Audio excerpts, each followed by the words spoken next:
сайн байцгаана уу эрхэм мөндөд үзэгчдээ хүний эрхийн дуу хоолой iVoice та бүхэндээ хүрч байна. Энэ 7 хоногт хөдөлмөрийн байнгын орооноос халамжаас хөдөлмөрт хэлцүүлгийг зохион байгуулж, үүнд улсын хурлын дарга Зандан шатар оролцож хүүхдийн мөнгийг авахгүй гэсэн иргэдийн тоо өссөөр байгаа гэдгийг мэдгдсэн. Тэгвэл 2023 оны жилийн төсөвт 110 мянга гаруй зорилттой бүлгийн хүүхдүүдэд хүүхдийн мөнгийг олгоно гэсэн шийдвэрийг гаргасан. Энэ талаар иргэдийн байр суурийг тодруулъя. Хүүхдийн мөнгө гэж байгаа юм чи тэгэл хүүхэд болгоно л өгсөн зүг байлгүй тий. Зорилттой бүлгийн хүүхд л одоо өгчсэн дээр хэлэхэд. Тий, ер нь ямар айлын хүүхдүүд байгаа юм л тий. Зорилт болгосон 100 мянган хүүхдэд өгвөл зохино гэж бодож байна. Ер нь бол одоо бүгдэнд нь л олгосон дээ шин. Тэр энэ гээд байх юм байхгүй шүү дээ. Тэ. Зорилттой бүлгийнх нөхцөн дээр ах уу. Бусдад тэгээд төлбөрийн чадамжтай байлгүй дээ. Ер нь өөхд болгол авах хэрэгтэй гэж миний бодол байдаг шүү дээ. Тэгээ ерөнхийдөө засгийн газраас төвшүүлж байгаа юм ерөнхийдөө буруу л гэж ойлгодог.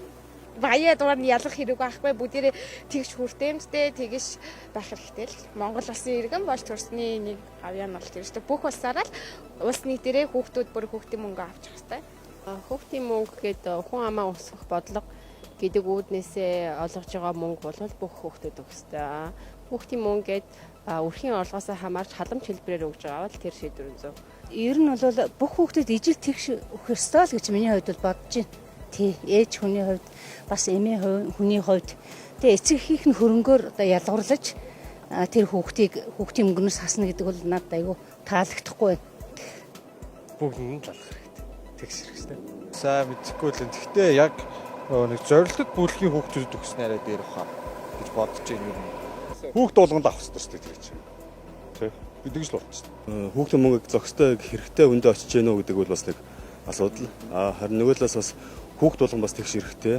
Ялангуяа энэ бол хүүхдийн мөнгөд өөрөө халамжийн бататаас холоогүй. Энэ бол өөрөө бас ирээдүйд ер нь аливаа улс орн болгон хүн амаа өсгөх хүн Монгол улсын нэг хөгж одоо харьцангуй хөгжихгүй байгаа шалтгаан бол хүн болоор хэтэрхий бага байна. Нэгдүгээр аль болохоор бол одоо хүн амаа олон болгох бодлогоо ихлээр бас ирээдүйд чиглэсэн. Зөвхөн хүүхдийн мөнгөийг зөвхөн халамжийн бодлого гэдэг үүднээс нь харах юм бол энэ бол одоо бас зохистой хөндөө очих нь зөв.